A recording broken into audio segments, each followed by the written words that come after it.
Hello friends, कैसे हैं आप सब। आई होप सो बहुत अच्छे होंगे, स्वस्थ होंगे और मस्त होंगे। तो आज मैंने आपके साथ शेयर की है ये केरल की मशहूर पाल केक की रेसिपी। पाल केक इसे शायद इसलिए कहते होंगे क्योंकि इसे केक के प्रोसेस में बनाया जाता है। तो ये वहाँ त्योहारों में बनाई जाती है। तो आज है ओणम। तो सभी देशवासियों को और सभी यूट्यूब फैमिली को मेरे तरफ से ओणम की बहुत बहुत बधाई। तो ओणम की खुशी में मैंने आपके साथ आज ये पाल केक की रेसिपी शेयर की है। तो चलिए बनाना शुरू करते हैं इसे। तो चलिए शुरू करते हैं बनाना केरल की प्रसिद्ध मिठाई पाल केक। पाल केक इसलिए कहते हैं क्योंकि इसको बनाने का प्रोसेस जो है कुछ कुछ केक जैसा है। तो इस तरीके का कोई कटोरी आप मेजरमेंट के लिए सेट कर लीजिए, चाहे कप सेट कर लीजिए। तो मैंने इस कटोरी के 2 कटोरी शक्कर, ये 1 कटोरी मैंने डाल दी है और ये दूसरी कटोरी, तो 2 कटोरी हम शक्कर डाल देंगे। और इसी कटोरी के मेजरमेंट हम डालेंगे 1.5 कप 1.5 कटोरी पानी। तो ये हमने 1.5 कटोरी पानी डाल दिया और अब कर देंगे गैस को ऑन। चलिए गैस को ऑन करते हैं। तो हमने गैस को ऑन कर दिया है। अब इसे अच्छे से मिक्स कर लेंगे। शक्कर को इसमें घुलने तक हम पकाएंगे। हमें कोई 1 तार की 2 तार की चाशनी नहीं बनानी, बस हमें एक बॉयल लाना है 5 मिनट का। तो चलिए इसमें हम डाल देते हैं इलायची। तो हमने 2 इलायची को इस तरह से फोड़ कर डाल दिया है। तो देख सकते हैं शक्कर हमारी घुल रही है और ये जब पूरी तरीके से घुल जाएगी तो हम इसे 5 मिनट बॉयल ले लेंगे मीडियम टू लो फ्लेम में। तो देख सकते हैं शक्कर हमारी पूरी तरीके से घुल गई है। अब इसमें हम थोड़ा सा कलर मिलाएंगे, लेकिन हम कलर के लिए मिलाएंगे ये केसर। तो देख सकते हैं हम केसर के कुछ धागे इसमें डाल देंगे। जब ये बॉईल हो जाएगी तो अपना कलर छोड़ देगी। तो चलिए इसे अब हम उबाल ले लेते हैं और कलर में ले आते हैं। तो देख सकते हैं चाशनी में हमारे केसर की कलर आ चुकी है। तो चाशनी भी हमारी करीब करीब तैयार है। तो मैं आपको दिखाती हूँ चेक कैसे करना है। ये देखिए बिल्कुल ऑयल जैसा होना चाहिए हाथों में, जैसे हम तेल को करते हैं उस तरीके से। तो चाशनी हमारी इतनी ही होनी चाहिए। तो चलिए इसे ढककर हम साइड में कर देते हैं और अब तैयारी करते हैं डो की। तो हम गैस को कर देते हैं बंद और इसे ढक देते हैं क्योंकि चाशनी हमें गर्म ही चाहिए। तो हमने एक परात ले ली है। अब इस परात में हम डाल देंगे 2 से 3 चम्मच दही। दही ज्यादा खट्टी नहीं होनी चाहिए, हल्की खट्टी चलेगी, पर ध्यान दीजिए कि ज्यादा खट्टी ना हो, नहीं तो मिठाई आपकी खट्टी हो जाएगी। तो चलिए हमने 4 चम्मच दही ले लिया है। इस दही को अब हम अच्छे से फेंट लेंगे। तो चलिए आप चाहे तो हाथों से भी फेंट सकते हैं और चाहे तो इस तरीके से भी विस्कर या चम्मच की मदद से फेंट लेना है। तो चलिए इसे अच्छे से फेंट लेते हैं। अब इसमें हम डाल देंगे 2 चम्मच घी। तो हमने 1 चम्मच डाल दिया है और ये दूसरा चम्मच भी डाल दिया। और इसमें हम ये इलायची का पाउडर थोड़ा सा डाल देंगे। अगर आपको इलायची का पाउडर पसंद नहीं तो आप इसे स्किप कर सकते हैं। तो चलिए अब हम इसे अच्छे से मिक्स कर लेते हैं। घी को, दही को, सबको अच्छे से मिक्स कर लेते हैं। तो हमने मिक्स कर लिया है। अब हम डालेंगे इसमें बेकिंग पाउडर। तो चलिए बेकिंग पाउडर डाल। तो ये हमने आधा चम्मच बेकिंग पाउडर ले लिया। अब इसे भी मिक्स करेंगे।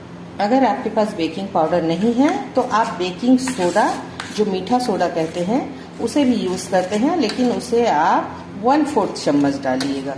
तो चलिए सबको अच्छे से मिक्स कर लेते हैं। जब दही के साथ ये बेकिंग पाउडर हमारी मिक्स होगी तो एकदम फ्लफी सा जालीदार बन जाएगी। आप देख सकते हैं ये फूल रही है, ये देखिए। तो इस तरह से हमें फेंट लेना है। तो चलिए अब इसमें डालते हैं मैदा। तो उसी कटोरी के मेजरमेंट हम ये 1.5 कटोरी मैदा डालेंगे। हमें 1 कटोरी डाल दिया और ये आधा कटोरी हमने डाल दिया। अब इसमें हम डालेंगे ये, मैं एवरीडे डेयरी व्हाइटनर डाल रही हूँ। आप कोई सा भी मिल्क पाउडर यूज कर सकते हैं। मैं ये 10 रुपए वाली एक पैकेट, इसे पूरा डाल दूंगी। दूध पाउडर डालने से क्या होगा कि आपकी जो मिठाई है वो एकदम मावे जैसा टेक्सचर देगी और बहुत ही टेस्टी बनेगी। एकदम आपको लगेगा ही नहीं कि आपने मैदे से बनाई है। अब इसमें हम डालेंगे ये 1 चुटकी नमक। तो मीठे में नमक क्यों? नमक इसलिए डालेंगे ताकि इसका टेस्ट जो है वो बैलेंस रहे। तो चलिए अब सबको हम हाथों से अच्छे से मिक्स करते हैं। तो चलिए हम अच्छे से मिक्स करते हैं। तो चलिए इस तरह से हम सबको अच्छे से मिक्स करेंगे। इसका हम एक डो लगाएंगे। डो ना तो हमें एकदम कड़क लगानी है और ना ही बिल्कुल नरम लगानी है। हमें बिल्कुल एकदम माने ठीक ठाक सी एक डो लगा लेनी है, जो ना तो कड़ा हो और ना ही एकदम मुलायम हो।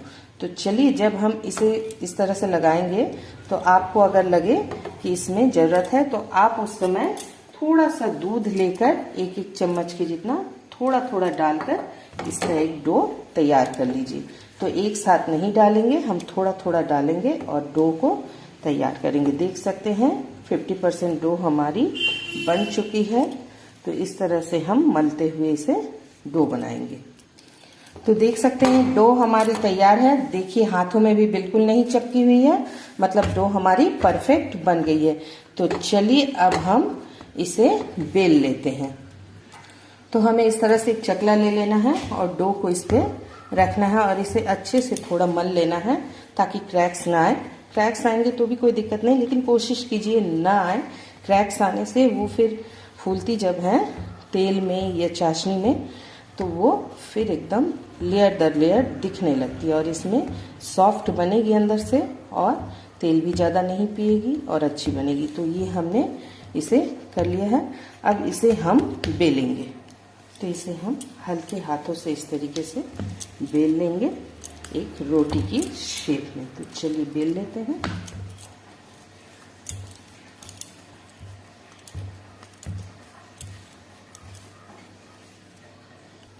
तो हमने इसे बेल लिया है। अब इसे हम अपने हिसाब से पीसेज में काटेंगे। आप अपने हिसाब से काट लीजिए, चाहे ज़्यादा चौड़ी कीजिए चाहे ज़्यादा मोटी कीजिए, जैसी आपकी इच्छा है। तो चलिए सब पीसेस को हम काट लेते हैं। तो देख सकते हैं हमने इस तरीके से पीसेस में काट लिए हैं। आपको एक पीसेस में काट के दिखाती हूँ। ये देखिए मैंने इस तरीके की पीस बनाई है और इतनी मोटी बनाई है। तो चलिए सबको एक प्लेट में सेट कर लेते हैं इस तरीके से और फिर आपको ले चलते हैं गैस की ओर। तो ये देख सकते हैं हमने सारे इस तरह से प्लेट में रख लिए हैं। तो चलिए चलते हैं गैस की तरफ। तो देख सकते हैं गैस में हमने कढ़ाई चढ़ा दी है और तेल हमने डाल दिया है। तो तेल हमें बहुत ज्यादा गर्म नहीं करनी है, हम एक छोटा सा डाल के देखेंगे कि तेल बिल्कुल ठंडी होनी चाहिए। तो देख सकते हैं थोड़ी सी तेल हमारी और होगी तो हम कर लेते हैं, फिर आपको दिखाते हैं। तो तेल हमारी हल्की हल्की सी गर्म हो गई है। अब इसमें हम डालेंगे बिल्कुल थोड़ी ठंडी तेल में ही डालेंगे, बहुत ज्यादा गर्म नहीं करेंगे। देख सकते हैं ये जो बबल्स आ रही है बिल्कुल इसी तरीके से आनी चाहिए। तो चलिए हम इसे डाल देते हैं धीरे धीरे। तो देख सकते हैं हमने डाल दिया है और ये इसी तरीके से अपने आप तैरकर सब ऊपर आ जाएगी। तो हमें इसे अभी छूना नहीं है, बिल्कुल ये ऊपर जब आ जाए तब हमें इसे उलटते पलटते हुए फ्राई करना है। तो चलिए इसे ऊपर आने देते हैं। तो देख सकते हैं धीरे धीरे सब ऊपर आ गई है। अब इसे हमें थोड़ा सा एक तरफ सिकने देना है, फिर हम पलटेंगे। एक मैं आपको पलट के दिखाती हूँ। तो इस तरीके से आप बिल्कुल हल्के हाथों से इसे इस तरीके से पलटेंगे। देखिए अभी नहीं हुई है तो एक तरफ होने देंगे, उसके बाद पलटेंगे इसे। अब जब आप धीमे धीमे आंच पे पकाएंगे ना तो ये अंदर तक सिकेगी और एकदम फ्लेम बढ़ा के आप पका देंगे तो वो अंदर कच्ची रह जाएगी और ऊपर पक जाएगी। तो हमने अभी इसीलिए एकदम लो फ्लेम रखा है।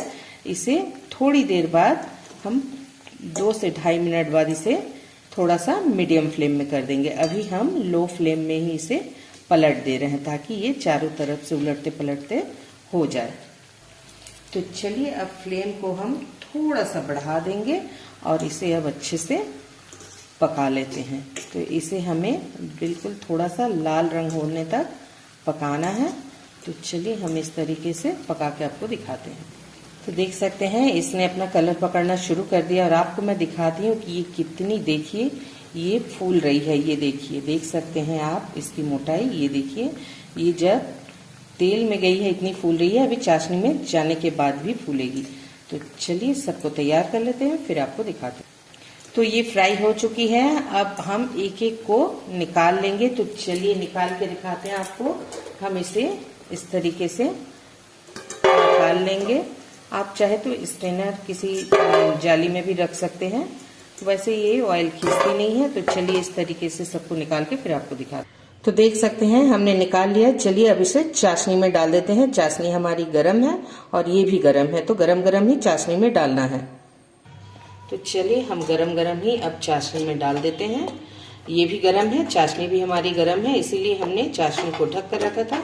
तो चलिए सबको डाल देते हैं और फिर दूसरा आपको दिखाते हैं फ्राई होते हुए। तो चलिए इसे अब ढक देते हैं।